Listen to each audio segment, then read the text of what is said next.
Well, it's good to have everybody back. Today is the 1st of August, and it's early morning, and you can see that the glue is dried all night. We'll go ahead and take these clamps off shortly.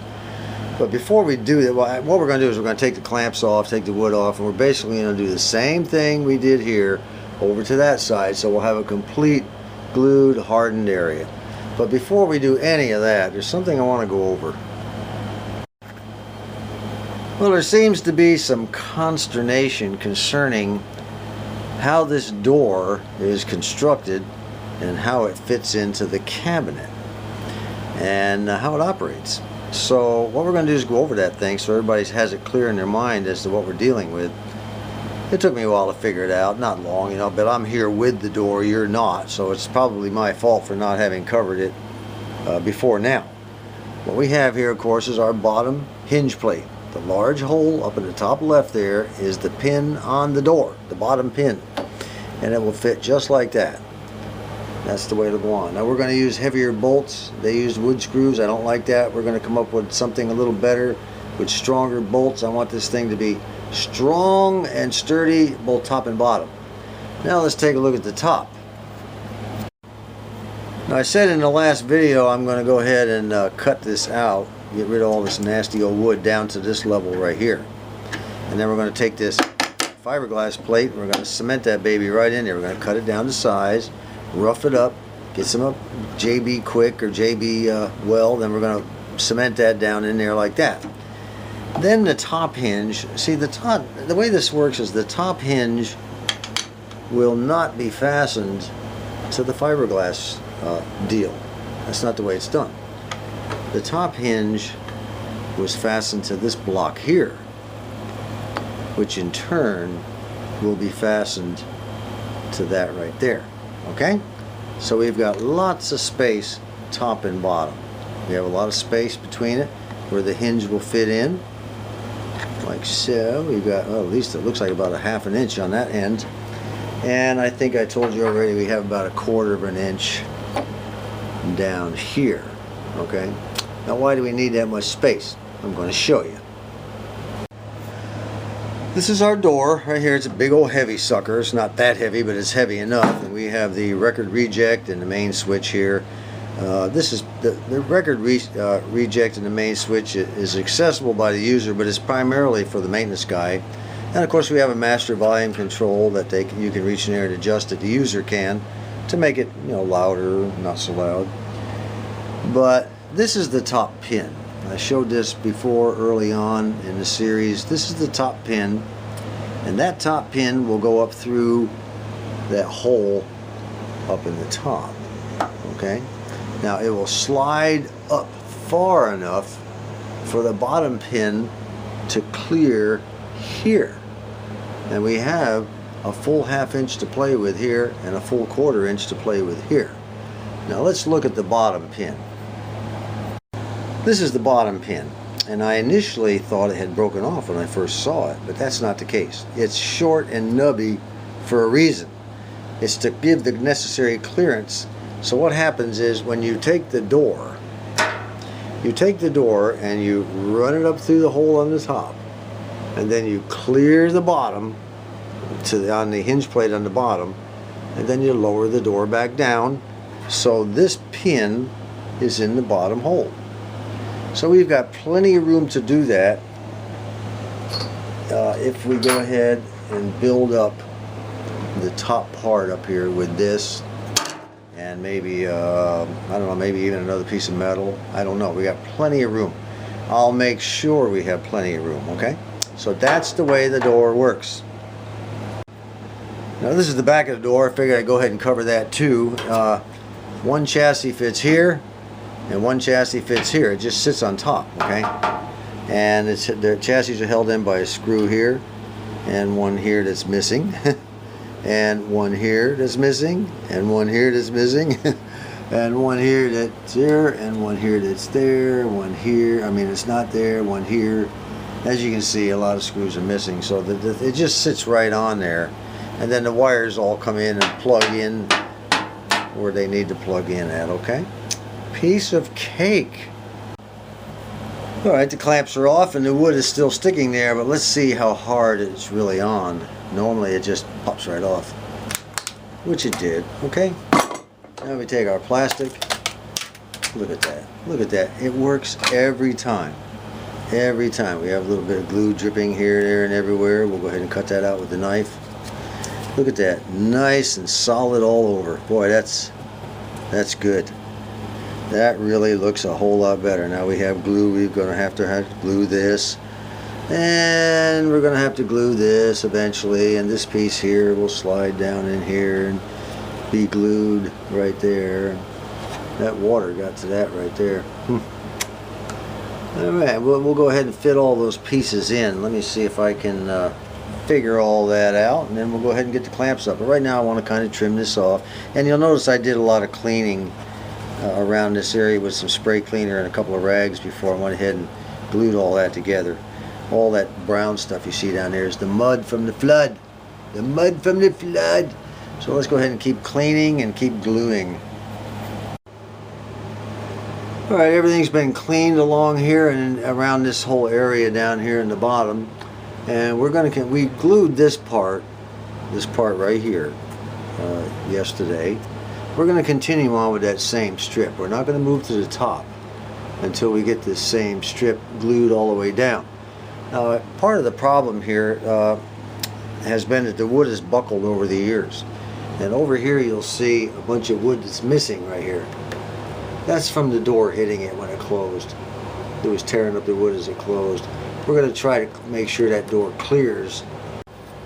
Now this section right here has some really large gaps, and you really can't just pour the glue down in there. So you pour it on your plastic applicator, kind of smear it around down in there. Okay, it's kind of a tedious process, but you know, I'm getting enough drips as it is down there doing it this way, but it's the best way. That way you don't waste a lot, and then you make sure you get everything covered. You can get down in there deep too, you know. All of this is going to have that glue all the way down, all the way down, all the way down in here. I'll be able to take the applicator, smear it all the way around, even up back in here where it's separated, way up in there. See, look at there. Okay, long process ahead. And of course there's this one left over from yesterday that we still have to glue this on there. We'll go ahead and clamp that down with the glue her and clamp it down with the same clamps. After I get that done, it's going to be coffee break time. Then I'm going to come back out and we'll start cleaning these two chassis, getting the mud off of them. One of you commented on these look like new capacitors. They are. They have been changed. These are, but you know, they're still going to grow. I don't trust any of them. I'm going to put brand new nice caps in here on everything. And you know, I don't need a problem later on trying to figure out which of the caps that were put in 30 years ago or 20 years ago or 10 years ago or just last week, which ones were put in might be bad. I'm just going to redo them all, okay? And, I mean, this is a restoration. Get rid of the junk or suspected junk or could be junk. Let's give it the program. Restore this baby. And this thing here, this power transformer right here is definitely going to have a work over. I don't know. Well, it's got a lot of wires coming out of it. I hate to disturb that. Might be able to get around it with a little navel jelly. I don't know. We'll give it a try later. Right now it's cleaning time. And gluing time as well. One of our good subscribers, old John Lockmeister, he said a while back, he said, you know, how are you going to store all these parts? Where are you going to put all these parts? I mean, you're taking this thing apart and there's like stuff everywhere. Well, there really wasn't stuff everywhere, okay? As I took it apart, I set up these sets of tables here. This table here has the glass top, and all the rest is covered up by towels and cloths, all laying on the table in an organized manner. Everything down to the fluorescent bulbs. And there's where it's going to stay. We'll take them out as we need them. So, you know, no confusion. Everything's perfect. Even that wooden strip that I took off the back of the jukebox cabinet is out here. Okay, everything in one place and a place for everything. While I was drinking my coffee and having a sandwich the wife made for me, I went online and checked the comments. I was going to answer a few comments from the previous video. And one of the comments I read came from Sparky1958. Now, if Sparky is watching this video, he knows what I'm about to say. This jukebox had this amplifier in it. This is a SHF A1. SHF A1. I've known that since the beginning. We even have the paperwork on it. Went out and got it. Brendan provided me with this. And it's no big deal, you know. And of course this crossover network plugs into the SHF A1, just like I showed you in the last video, just like so. And then we got our crossover set up primarily for the speakers within the jukebox. Well, according to Sparky 1958, this is the wrong amplifier for that jukebox. You know, I didn't want to hear that. I was having a sandwich. The wife made a great sandwich, having a good cup of coffee, and he comes zipping in there with a mortar round. Kaboom! You know. Holy mackerel. He said he didn't realize it till I turned it over and showed it to you last time. The one that this jukebox requires is the SHF A3, not the SHF A1. This one, according to Sparky 1958, came out of a Seeburg 222 model. Well, of course, ours is an AY100U. And he said that the SHF A3 does not have this connector right here, which means it does not have this connector in it, which means it also would not have this plug, which follows all the way back to our crossover network, which means it's the wrong crossover network. Yeah, the crossover network is for here. It'll work with this, but it's not the original crossover network that came with this jukebox. Oh man, you know, come on, it's getting worse by the second. So I went ahead and copied what Sparky 1958 had written as a comment, and I sent it to Brendan. We're going to talk about this. Now, one thing, you know, but now some people will say, oh, that's it, it's overdone. No, I always try to give a positive viewpoint to myself on just about everything that happens in life. You know, I like to spin things in a positive way until there's just no more spinning available. He did not say it wouldn't work. He said this is not the right one. And we already know that this will work with this. So this is a kind of a positive as far as I'm concerned. That means the speakers will work. He said this will work, but it's not very good. It's kind of a piece of crap. And this one here, this is the A1. This has 12 tubes in it. Up here and down here. Total of 12 tubes. Now on the SHF A3, which is in the booklet right here, let me get down a little further. This is the one that I should have. It only has 7 tubes. So this is the one, the amplifier, I should have. Not this one. So what do we do? I mean, what do we do? Do we just quit? No. Do we stop here and end the series? Of course not. Of course not. If I have to, I'll go all the way to the end with this one and try to make it work. It's possible, the way I see it, you know, the glass is always half full. So it's possible that this may not work as good as the one that's required, or the one that came with the unit. But that doesn't mean it doesn't work well enough that I won't be satisfied. So if it'll play, if it'll eject the records and bring out the next one and play it, and the sound is good enough, you know, I won't be playing this at the top of the volume level anyway. So we're going to continue to drive on until something else pops. In the meantime, Brendan and I will discuss this. And like I said, I think probably what's going to happen, I mean, I was looking at some of these amplifiers on eBay, what people want for them, $400. Are you kidding me? I'm not spending $400 on that. I'd rather stick with this and have a somewhat not as good a quality sound and then spend $400 for something that I think is overpriced. You know, I don't know what it is with people. I just don't see $400 worth of amplifier there. So what we're going to do is go ahead and start cleaning. So let's get everything ready for that.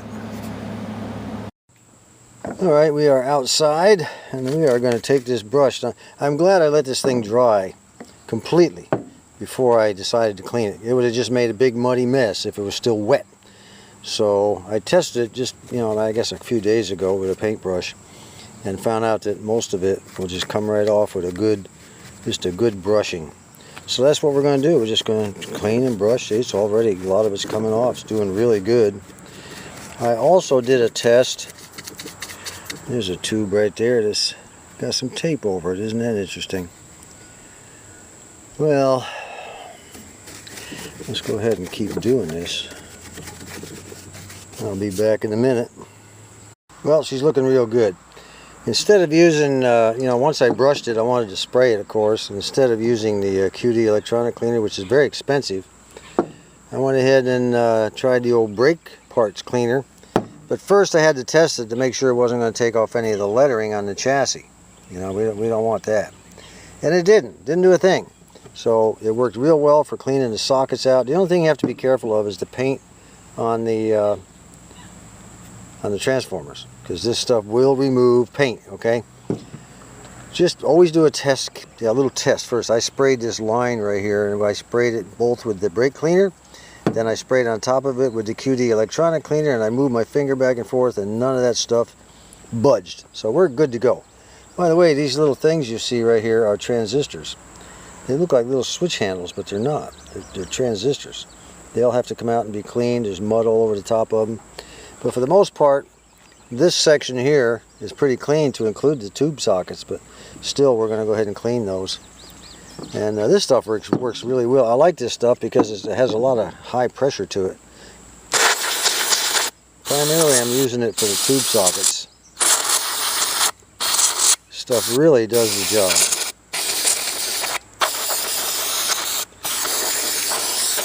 Won't hurt it. And then of course, you shoot it off as soon as you can with some air. It evaporates very fast. Alright, I think what we're going to do is wrap this up for today. And actually there's one more thing I should probably cover. Let's do that. Actually, there is two items I should cover. Last time, one of our good subscribers, K2BEW, he put a link in a comment on the last video that will take you to a schematic and a manual online. It's a PDF and you can download it. And Richard UK was asking about the schematic, and go there. I will go ahead and put the link also underneath in the description of this video, so all you gotta do is click on it. So you can either go to the last video and look up his comment, or just click on the one below the video. Alright, she doesn't look all that bad. Matter of fact, it looks pretty darn good, I think, compared to what we had. And I'll go ahead and do the tour mat next. You don't need to see that, same stuff. But it looks like I'm not going to be able to get to do very many Mish-Mash videos during the entire series on the Jukebox. And of course, from time to time, I'm going to have need to include at least something that would normally be in a Mish-Mash video. But we're not going to have enough to do a full Mish-Mash video. Does that make any sense? I don't know. Anyway, let me show you what I'm talking about. We have received another package, and it's from Jim in the state of Maine. Well, let's go ahead and open it up and see what's in it. Well, son of a gun. I haven't heard from these folks, and it's been a long time. A few years ago, I was contacted by this family from the state of Maine, and one of the sons was really interested in working on old radios and things with his dad. And they said they had been watching my videos, forever and ever, and they really enjoyed them. It was great. I was real happy to hear from these folks. And then I heard from them once or twice since, but that was it. I didn't know if they were still watching, but they said they watch them all the time. They said they like my videos, which there must be some radon gas up there in Maine seeping into their home. Anyway, there's some good people here. So let me tell you what they did. This totally blew me away. I did not expect any of this. I'm going to read this letter in its entirety. It says, "Hi John, encloses a retirement pen for you that was turned by our son Wesley. The cap unscrews and then screws onto the other end. He said, I printed a case for your mega tester, that Chinese mega tester, which is this thing right here. Remember, with the buttons and all that Brendan sent me? He said, I printed a 3D case for your tester. I have the same tester as you and thought you'd like to have a case. If you go to thingiverse.com and search for LCR-T4 case, you can see a pic with the tester installed. You'll need to get 2 small screws to mount the board and for the case. The 9-volt battery has a friction fit in the case. I also included 2 pieces of 18-gauge flexible silicone wire, which is nice for leads. Got the same for me, but haven't made the leads yet. Enclosed is your most recent Christmas pic. Is our most recent Christmas pic, so you can see what we look like. We've enjoyed watching your videos through the years, technical and Mish-Mash. We have a house full of radios waiting on repair, so you have been a positive influence and helped us with a nice hobby." Actually, I think I helped you go off the deep end. "We are all sad and sorry to hear of your passing of your dog Rusty. He seemed like a happy little guy. He sure was. We still miss that little critter. We're going to miss him for a long time." He says, "There's a picture of Wesley turning the pen and a pic of the 3D printer making the case in his ham shack. Best wishes from your friends in Maine, Jim, Michelle, Wesley, and Christopher." Here they are, guys. The family from Maine. Get this over here. We can get a little better shot. There they are. That's a solid family there. We're talking American. A good, solid American family there. Good folks. This was a Christmas pic they took last year. Well, I greatly appreciate that. I'm going to stick that on the wall up there. You guys are going to grace my ham shack for quite a while to come. Let's take a look at, here's Wesley making the, turning the pen on the machine. Good values. You know, when you teach your kids good values and you demonstrate good values, they almost always turn out the way you want them to. And here is the 3D printer in the ham shack making my case. Well, that is really cool. That is so cool. And here's the silicone wire, very flexible stuff. Let's take a look at the pen. I want to take a look at the pen. Let me open it up. Wow, check that out. Nice felt case for it. Look at that thing. Is that cool? Wow. There's a thing with it that says, this custom hand-turned pen is plated with rhodium. I guess that's the way you pronounce it. R-H-O-D-I-U-M, rhodium, a member of the platinum group of precious metals. Rhodium's brilliance, hardness, and beauty has made it a favorite of fine pen makers as well as collectors. Your custom hand-turned platinum group pen will be a keepsake and a valued writing instrument for many years to come. And Wesley, there it is, Wesley. He made that baby. This baby just doesn't want, there we go. It has a tough time with things that are white, this camera. There you go, Wesley. Is that cool or not? And there he is, turning that pen. We're going to put that on the wall too. Wesley, I greatly appreciate that. This is really slick. Now the way you're supposed to do this, they said unscrew the top and screw it on the other end. Yep, look at there, it's got threads. Let me get this, it's got threads on that end right there. Pretty neat, huh? Let's go ahead and get this baby over here. Screw it on. Boy, and this is American walnut, by the way. Look at the finish on that thing. Boy, that's great. That's fantastic. I don't think I've ever had a pen that good. Handmade, hand-turned wood. Boy, that's great, guys. That really is. I'm going to try to get this baby inside this case as soon as I can. Get that all hooked up. Just the other day, I was thinking, you know, geez, if I only had a case for this, it would be a whole lot better. And I was going to go on eBay and look around, but I never did. Guess what? I'm glad I didn't now. Well, that is really slick. All right. Thank you again. And of course we all know what that means, don't we? Yes, we do. This is a big time shout out to our family in Maine.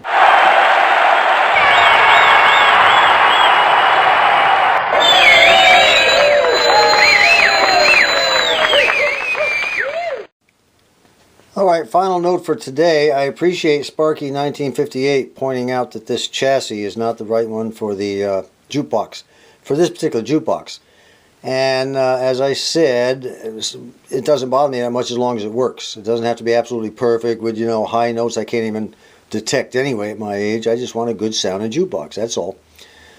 I went ahead and copied what Sparky had written and sent it to Brendan, and he basically agrees with me. He said, don't worry about it, it'll work. And as far as it being complicated to work on underneath, it may look complicated to some.